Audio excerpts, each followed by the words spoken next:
He took a DNA test and found out I'm not his real wife. I still remember the exact moment everything shifted.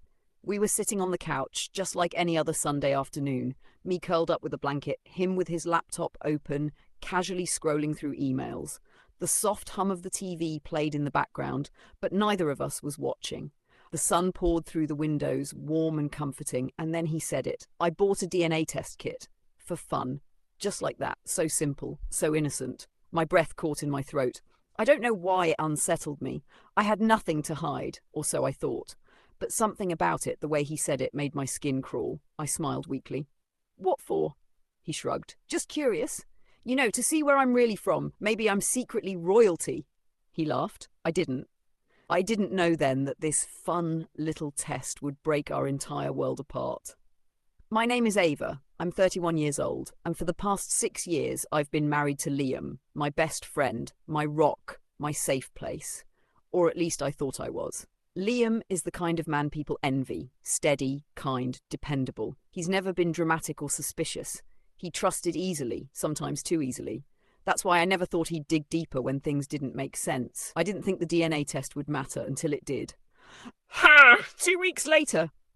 He stood in the kitchen, holding the paper in his hands like it was on fire. His face was pale, drained of all warmth, like someone had ripped the soul out of him. I looked up from my phone. What's that? He didn't answer. I stood up, walked over, and touched his arm. Liam? He slowly turned the paper toward me. My heart stopped. It wasn't just a DNA ancestry breakdown. It was a marriage verification panel, something he had requested separately, I later learned. The test didn't just show his background, it showed genetic incompatibility with a legal spouse profile. In simpler terms, we were not biologically compatible in any way that should be possible for a married couple. He looked up at me, eyes full of quiet devastation. Are you who you say you are? I laughed nervously. Liam, what kind of question is that? But he didn't blink. Ava, I'm serious. This test says you're not my wife, genetically, not even close. And no, this isn't about being adopted or distant relatives or anything. This is about identity. I ran a biometric scan with a verification site using our wedding license and old documents. Nothing matches. Not your birth certificate, not your passport, not your fingerprints. I froze. Not because I was lying, but because I didn't know what the truth even was anymore. Flashback! 17 years ago. When I was a teenager, I was in foster care. I was placed into a home when I was 14 after my biological mother disappeared and my paperwork mysteriously vanished. I didn't ask too many questions. I was just happy to be safe. I was given a new identity through a legal process the state initiated, and honestly, I never wanted to go back. My new name was Ava Morell. It never felt fake, but apparently it wasn't mine. Ha! Back to the present. I told Liam everything, about my past, about the missing years, about the identity the state gave me. I told him how I had tried to track down my birth records when I was 18, but hit dead end after dead end, his jaw clenched. You mean to tell me you don't know who you are? Tears welled in my eyes. I thought I did, until now. He walked away. For the first time in our marriage, he slept in the guest room that night. Days turn into silence. He wouldn't talk to me. He wasn't cruel, but he was cold, detached. He kept saying he needed time. Then came the bombshell. He called me into the living room and handed me a file. Inside were copies of every legal document I had submitted during our marriage. License, health insurance, tax filings. I hired a private investigator, he said softly. He traced everything. Ava Morell doesn't exist before 2009. I swallowed. I know. No, you don't, he whispered, voice shaking, because the real Ava Morell died in 1998. She was 6 years old. That identity was stolen. I nearly dropped the folder. It was like my entire existence was a lie. The breakdown. Liam didn't yell. He didn't accuse. He just broke.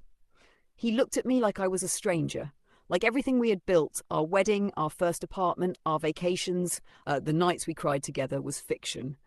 I don't know who I married, he said, but you loved me, I said, crying. You still do. Do I? He said bitterly, or do I just love the air of you? The fallout! We separated. Not officially, not with lawyers, but emotionally. He moved in with his brother for a while. I stayed in the apartment, surrounded by the ghosts of our life. Every picture on the wall felt like a betrayal. every memory stained by doubt. Was I even Ava? Who was I? The discovery. Weeks later, I found something, a photo, in an old storage box inside the foster home's file, tucked behind papers. There it was, a picture of a little girl with my face, holding hands with a woman who looked just like me. And on the back, Amara, 1995. Amar Ava. That was my name. I cried so hard I thought I'd never breathe again. Confrontation and truth. I called Liam. I found her, I said through sobs. I found myself. He met me at a park. I showed him everything, the photo, the original documents I dug up with a new investigator, the real birth record. Turns out my identity had been erased in a bureaucratic mess during a child trafficking case in the early 2000s. I was placed into foster care with no clear trail. The state gave me a name, but not my own. He listened, quietly, gently, and then he cried. Not for me, but for us. Rebuilding or ending? We didn't get back together right away. There were too many wounds, but slowly we talked again. He started calling me Amara. He started smiling again.